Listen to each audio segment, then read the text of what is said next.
Good morning, students. Our subject is engineering geology. We are in Unit 5. This is the second lecture in Unit 5. Our present topic is geological considerations in the selection of a dam site. So, for example, if we want to construct a dam, so we need to some take care about the geological considerations. So we need to identify, is there any flaws underneath the ground? So that is the our present topic.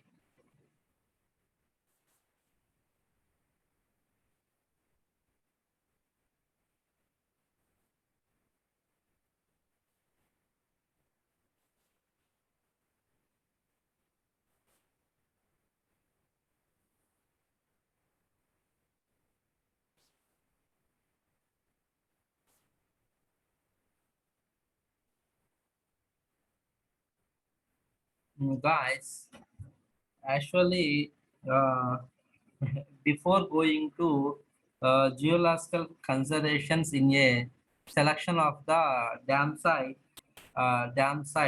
what forces acting on a dam, that is we have to know.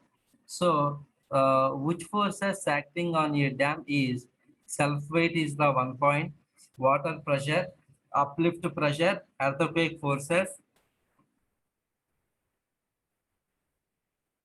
other forces due to silt, wave and ice.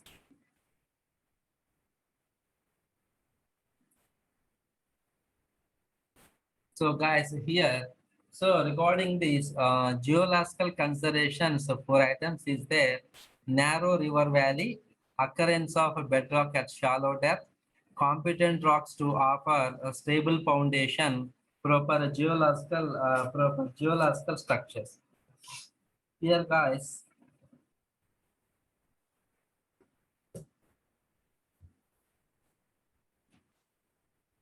so the geological considerations, before going to explain these four topics, I need to give some information, that is geological input required for foundation rocks. Dam construction involves more interaction with the natural conditions than any other civil engineering operation. The successful of a dam is not only related to its own safety and stability, but also to the success of the associated reservoir.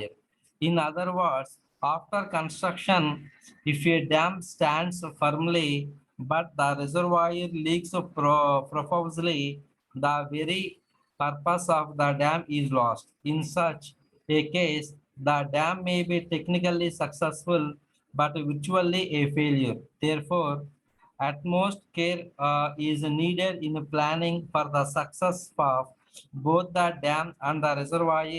Almost all the factors that are responsible for the success of a dam are also responsible for the success of a reservoir.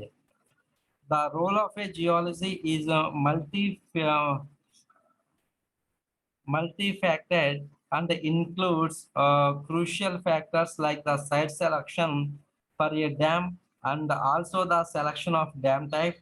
Careful geological studies are essential because they considerably influence not only the safety and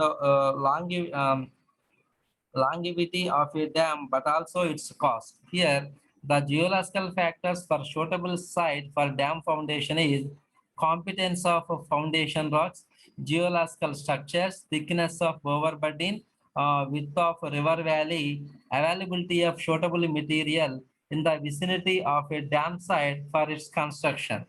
Here, guys, uh,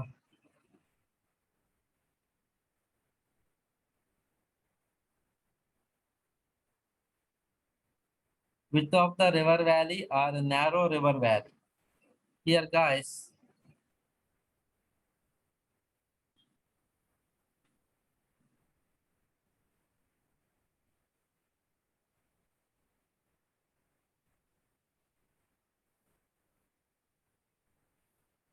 the competence of foundation rocks Here, igneous rocks are safer than sedimentary ones. Suitability of a site depends on the existing rock type, the extent of weathering undergone, the extent of fracturing, the occurrence of geological structures, the mode and number of rock types. So here, guys, I will explain clearly competence of foundation rocks are competent rocks for sure for stable foundation. Rocks at the proposed dam site may be igneous, metamorphic, or sedimentary.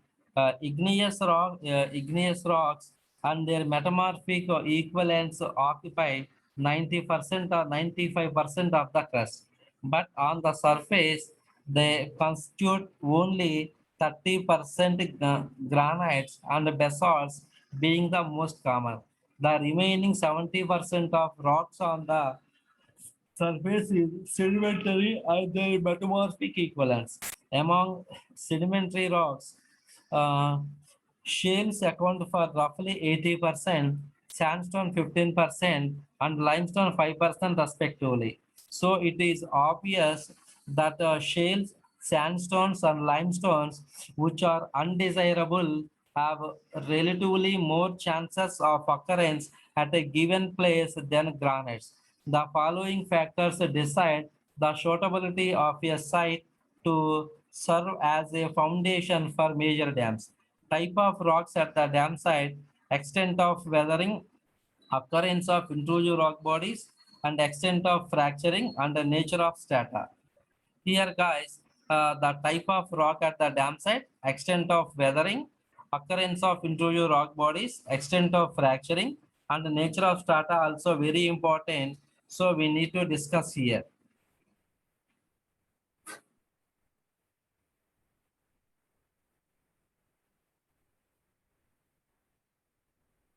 Here, guys, proper geological structures. This is not here. In this slide, I need to give some more information. Types of rocks at the dam site means the subject of rocks has already been dealt with in one of the earlier chapters. Igneous rocks. Igneous rocks are categorized as plutonic, epiabyssal, and volcanic rocks. Of them are plutonic and epiabysmal rocks are massive, strong, and durable due to their dense interlocking texture, hard silicate minerals composition, occurrence of negligible porosity and permeability, absence of any inherent weak planes like bedding, foliation. These are also most resistant to weathering. Plutonic rocks like granites, syenite, diorites, and gabbros are very competent and desirable. Volcanic rocks generally are porous and permeable and so are not desirable. However, basalts, when they are massive and divide of vesicles, are through the desirable. Sedimentary rocks. Sedimentary rocks are layered rocks, thickness of beds and associated geological structures. Uh, Cementation and the type of cementing material, compaction, grain size and the sorting of grains, porosity and permeability influences the strength and durability of sedimentary rocks. Shales are soft and incompetent and cannot withstand loads. Sandstone, if of the well cemented siliceous and ferruginous types and also thick, then they are competent and suitable for dam foundation. A thick layer of laterite is strong enough to withstand loads. Conglomerates usually occur as a lens and interpressed with loose sands and so are not desirable. Limestones are competent if they are massive, but they may be caverns and they must be thoroughly investigated. Thick, massive sedimentary rocks with less porosity are desirable. Alternating soft and hard layers of small thickness are undesirable. Metamorphic rocks, gneiss are generally competent like granite, schist, or foliated with flaky lamellar and highly cleavable minerals like micas, chloride, talc, etc. And so are undesirable quartzites are very hard and highly resistant to weathering. Also, they are neither porous nor permeable. So they are suitable as dam sites. Sri Salem Dam is built on quartzite. Through marbles like quartzites are compact, not porous and possess granulose texture.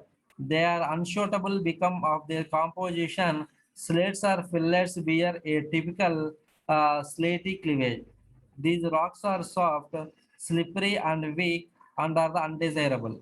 It is always difficult to find ideal situations for big structures like dams.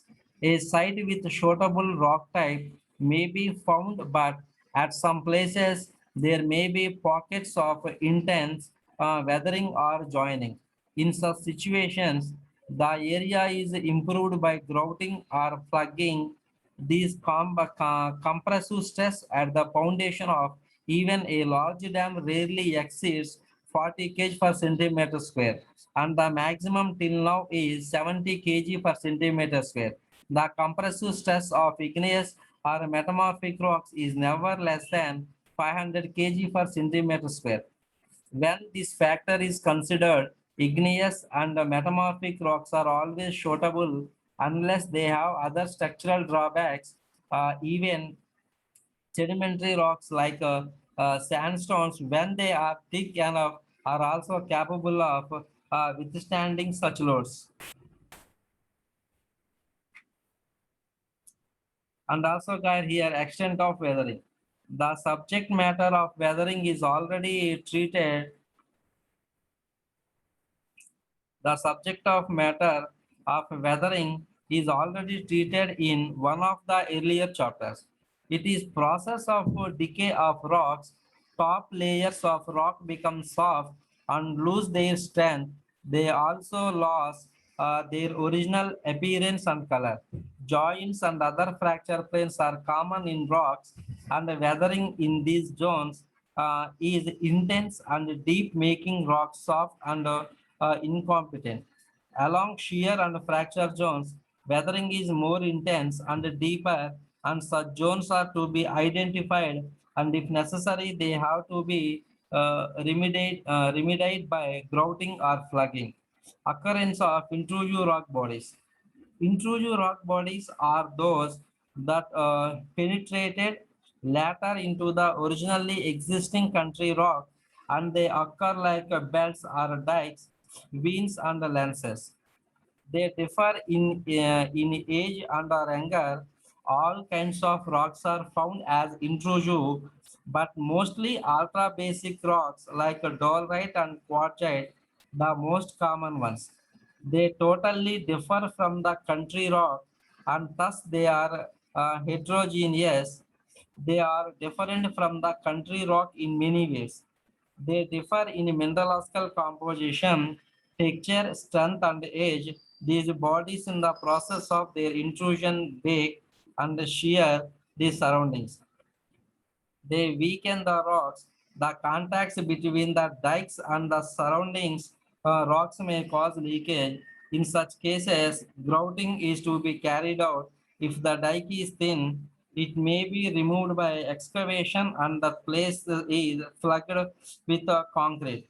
The occurrence of dikes in the dam site does not generally pose any problem if simple measures like grouting and plugging are taken. Extent of fracturing. Fractures are common in every kind of rock. They may be due to different kinds of joints or shears or faults. They reduce the cohesion and compactness and thereby the strength of the rock. In normal circumstances, the intensity of fracturing is reduced with depth, but fractures due to shear and faults are deeper and they pose a serious problem and are to be paid more attention. The kind of treatment like grouting or plugging depends on the depth and intensity of the fractures and the nature of strata. The nature of strata relates to their thickness, hardness, compactness, and uniformity in texture, mineral composition, etc. Sandstone strata are stronger than limestone or shale. Thick beds are preferable than the thin ones. In general, sedimentary strata with a different thickness occur in a sequence of sandstone, followed by limestone, followed by shale. They alternate. They are not found alone. Sometimes these are followed by phyllites and slates being metamorphosed. If they are thick and intact, they are stronger and resistant. If the strata are inclined and are interpressed by layer of phylite, are not hardened clayey layers. It is slippery between the layers, and such strata are not desirable for a dam site. This is called the subcategories of the components rocks for the Stanville foundation. Here guys, proper geological structures.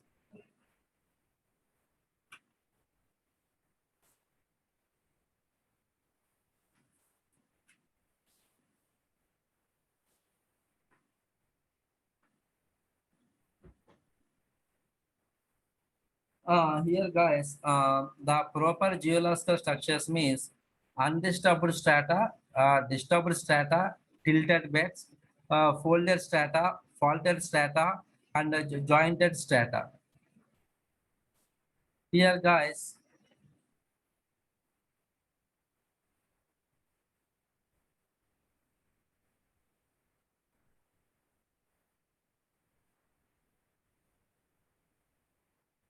proper geological structures.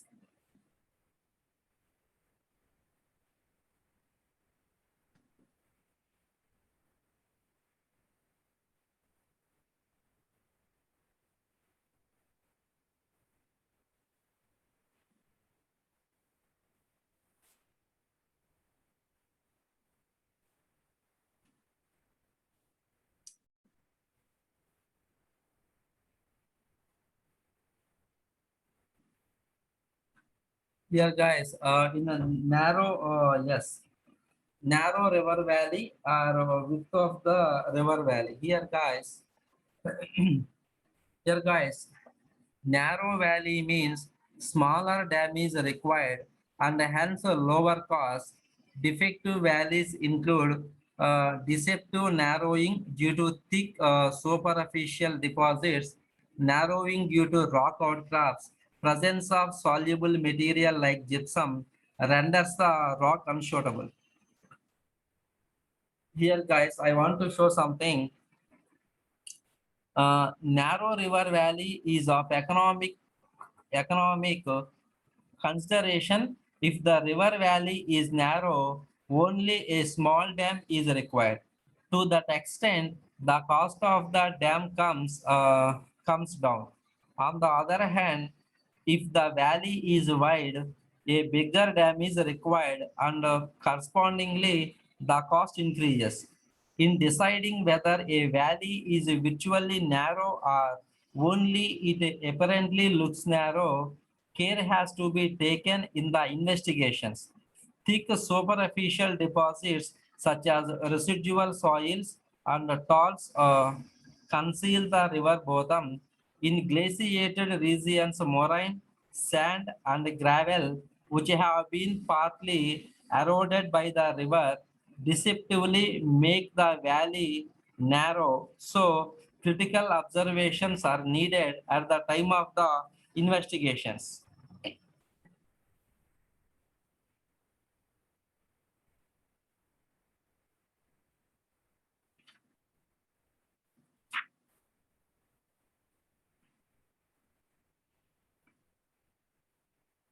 Here, guys, some defective narrow river valleys.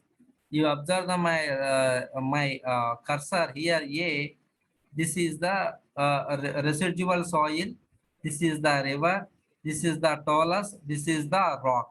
Here also B. This is the glacial moraine. This is the bedrock. This is the alluvium. This is the alluvium. This is the river. In C, this is the bedrock. This is the landslips. Here, thinny bedrock is a rock creep. Here, in figure D, this is the rock. This is the fractures in rocks and the rock bulging.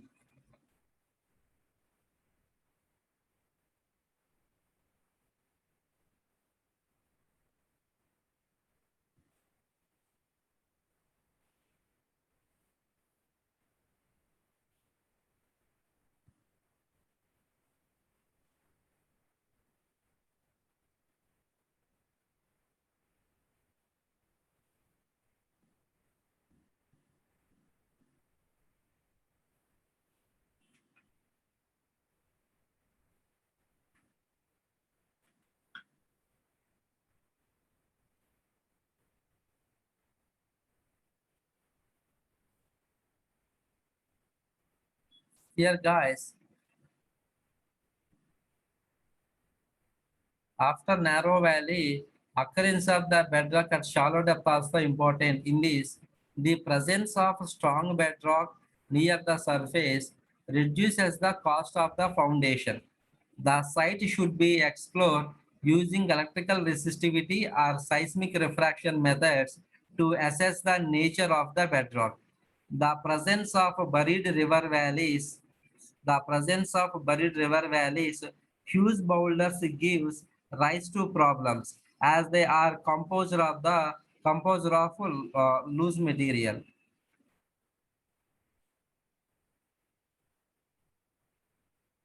So here, guys,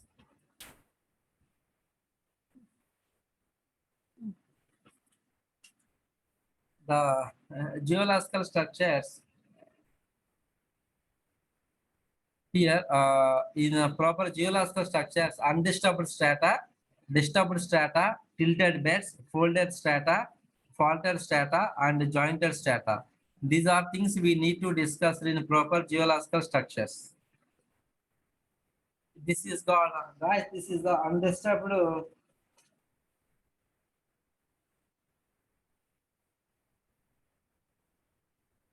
In these geological structures, all varieties of rocks have geological structures. The topic on structures has been dealt within one of previous chapters. Structures are more developed, more pronounced, and more clear in the stratified and foliated sedimentary and metamorphic rocks.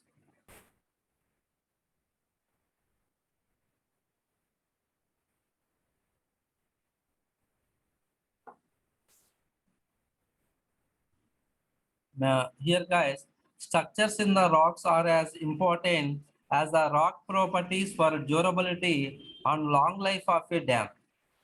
Geological structures in the field are not so simple to understand uh, through uh, through mapping uh, mapping has to be carried out. Geological maps and cross sections have to be prepared and analysis has to be done. For despairing the structures, a site with the same rock type is suitable if the structure is favorable and is unsuitable if the structure is unfavorable. To understand the importance from the civil engineering point of view, some of the hypothetical situations are considered. The following modes through hypothetical in nature help readers appreciate greatly the significance of geological structures. The structures are considered in the following way: horizontal strata with the strike direction parallel to the axis of the dam. Here, horizontal strata.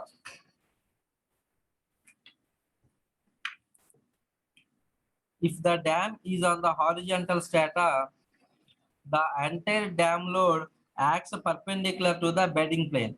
The beds as a whole act as a single unit and can withstand the pressure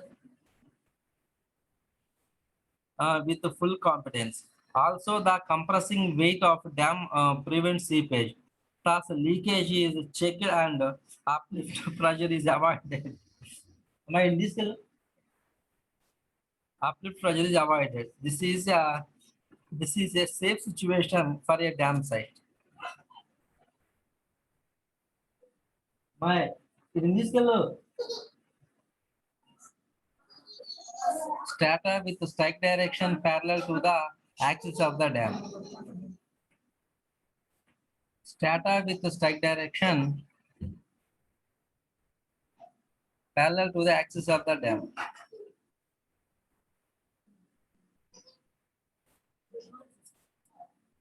Here guys, this is the undisturbed strata. Here R is the reservoir. Here the weight of a dam. Here beds. Gravity dam on horizontal beds.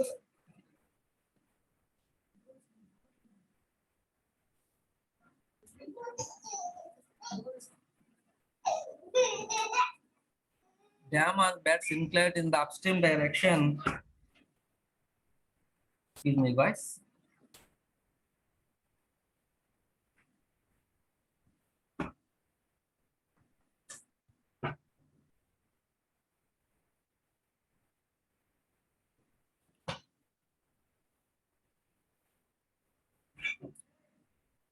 Dam on beds inclined in the upstream direction.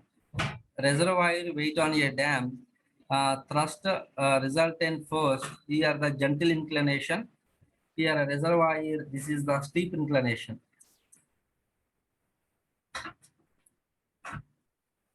Dam on beds inclined in the downstream direction, gentle inclination and the steep inclination. Here, reservoir, this is the clay bed, this is the reservoir, steeply inclined beds in downstream direction. Dam over vertical beds. This is the reservoir. This is the vertical beds. Dam over beds. Guys, this is the reservoir. Occurrence of fold is advantageous, similar to cases of upstream dipping to beds. Occurrence of fold is disadvantageous, similar to cases of downstream. Here, dam over faulted beds. This is the reservoir. This is the less harmful. This is the more harmful. This is the one of the fault zone. This is the one of the fault zone. This is the one of the fault zone. This is the one of the fault zone. Harmful unless inactive and property treated. Here, guys, FF faults which are not harmful.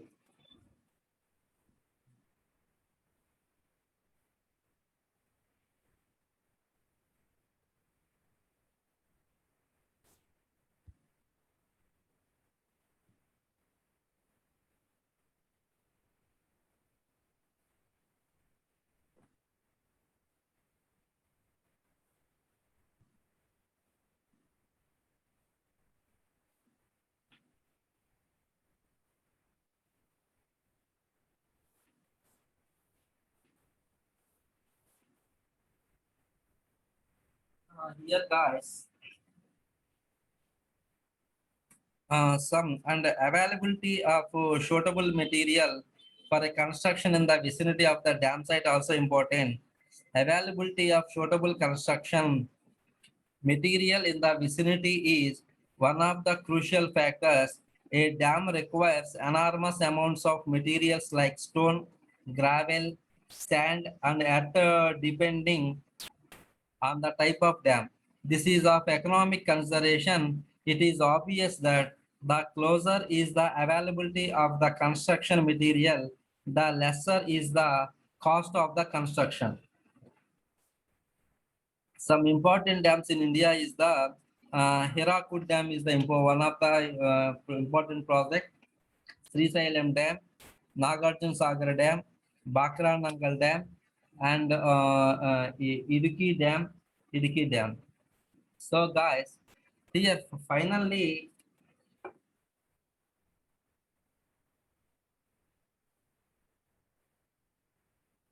so guys here, geology has a major role to play, especially in big projects like dams and reservoirs. As an introduction to dams, common purpose of dams, the different parts of dam. The forces that act on a dam are described briefly.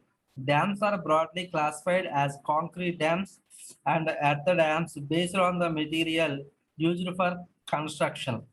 The concrete dams are known as masonry dams also. based on their geometry and mechanics through which they transfer water load to their foundation. The concrete dams are further classified into gravity dams, buttress dams, and arc dams.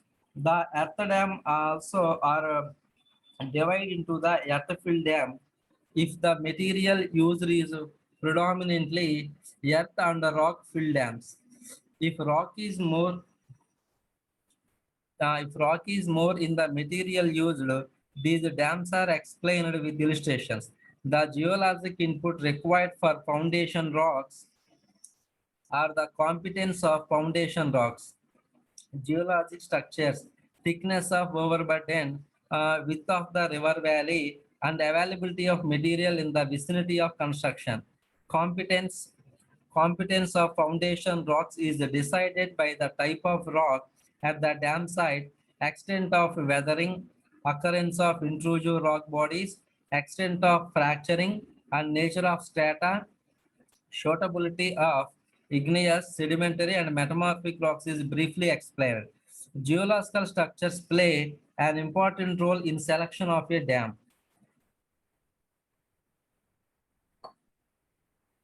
They are clearer, more developed, more pronounced, and in stratified and foliated, sedimentary, and their metamorphic equivalent rocks. Structures in the rocks are crucial for durability and long life of a dam.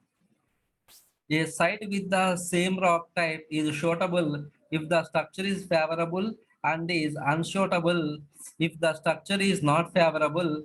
The geological structures in the field are not so simple to understand. For the students to appreciate the significance, some hypothetical situations are considered in the chapter. Finally, case studies of some important dams in India are given for the student to have general idea about the magnitude of the dams and also the significance of geology.